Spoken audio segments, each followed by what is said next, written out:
By far, the easiest way to remove negative items is not by sending a letter to the credit bureaus that they've received 1.5 million times per month. And this is per bureau. So watch this video to the end because you're about to learn exactly how you should actually do it. But we're actually going to start with this. And you can find these directly inside my brand new Ultimate Toolkit. It is a do-it-yourself credit sweep course, and the link is on the screen and it's also down in the description. So let's start with this. What is the maximum number of accounts you should dispute per letter? Now, you can dispute an unlimited amount of medical accounts, and you can do whatever you want. You can take this with a grain of salt, take it or leave it, doesn't matter to me, but men lie, women lie, numbers don't lie, and I prove to you that what I do works. All right. So I do 10 unless it's medical or unless it's part of my actual process. So this right here is going to be 10. Okay. Now, what is the correct order from easiest to remove to the most difficult? Well, I'm going to have to say that we're going to start with medical. Okay. So it's actually personal information and then medical collections and then utility and other third-party collections, judgments and tax liens, inquiries. And then now we're over into late payments that are over 2 years old.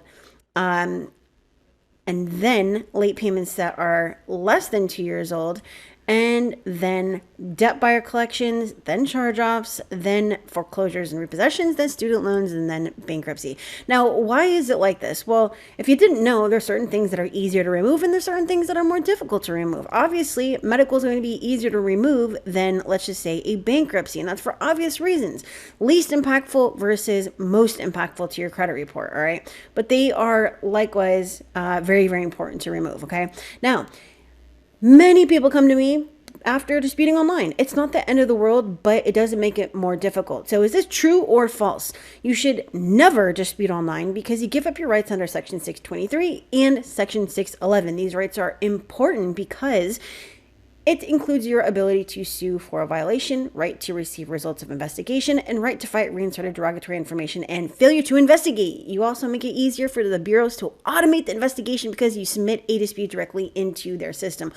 Honey, that is going to be true. You should never dispute online, okay? Which of these should be included in a dispute letter to the credit bureaus? If you are missing one of these things, it's just not going to work out. Personal information, recipient, such as Experian, right? And their address, date of the letter, and do not backdate. That's not a real tactic and it will not work. Instead of trying to look for these, loopholes and these hacks and these tactics that try to fool the bureaus and fool the system, why don't you just learn how to do it the right way?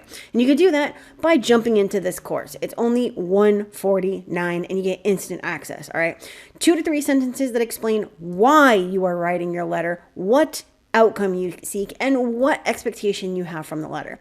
It's literally all of them, okay? And each disputed account, right? Creditor name, account number, dispute reason, and facts. Okay, last but not least, complete this dispute reason. Stop reporting this account because you verified it and yet did not change the date last reported, right? On my credit report. This means that no investigation occurred and this account was never verified, all right? If you want more dispute IQ, bulletproof dispute training, it is directly inside the course. Now, this is the easiest way to write a dispute letter. Again, you're telling them what you want them to do, why you're writing the letter, and what outcome you seek, right? So right here, we're putting our personal information, okay?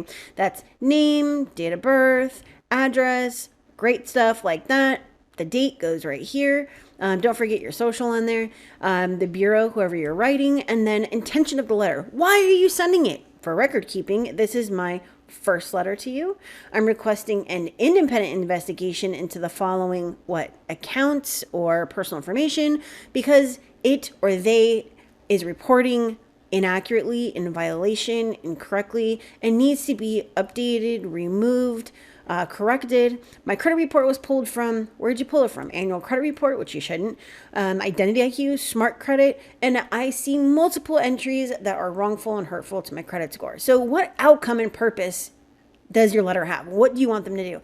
My goal is to get a mortgage, get approved for a mortgage, get approved for a loan, get a new job so that I can, give my kids somewhere better to live.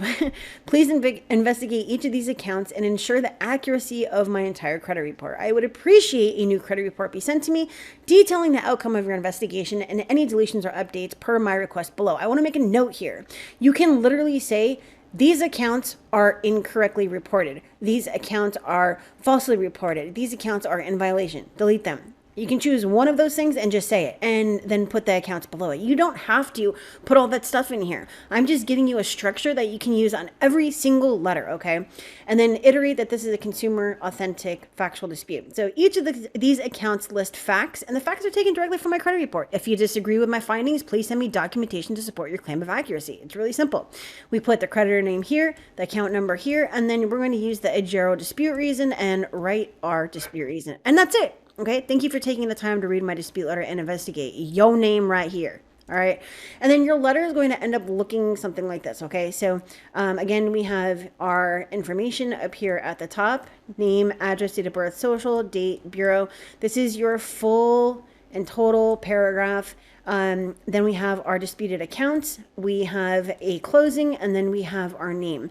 This is how you should be writing your disputes, okay? If you want to learn step by step how to do this, if you are stuck, then head over to the link down in the description. It is going to take you right here, and you can purchase directly on my site. Like I said, it's only $149. It is literally the easiest way to fix your credit report step by step for beginners, okay? And it's got a ton of stuff in here. It is packed. There's dispute letters, the dispute letter app, the CRM to track your disputes, how to increase and maintain your credit scores, how to write letters 4 through 6, how to spot and fight violations, how to write letter 3 and notice the dispute. Obviously, we're going backwards, right? How to write letter 2 and respond to verified as accurate, how to write letter 1, how to write letters using information from a credit report, advanced credit sweep analysis and techniques, and how to break down a credit report. And I've put in a ton of extras in here. If you, my friend, are ready to go out and do what you got to do for you, to go out and get that lifestyle that you want, to go out and get that credit that you so deserve,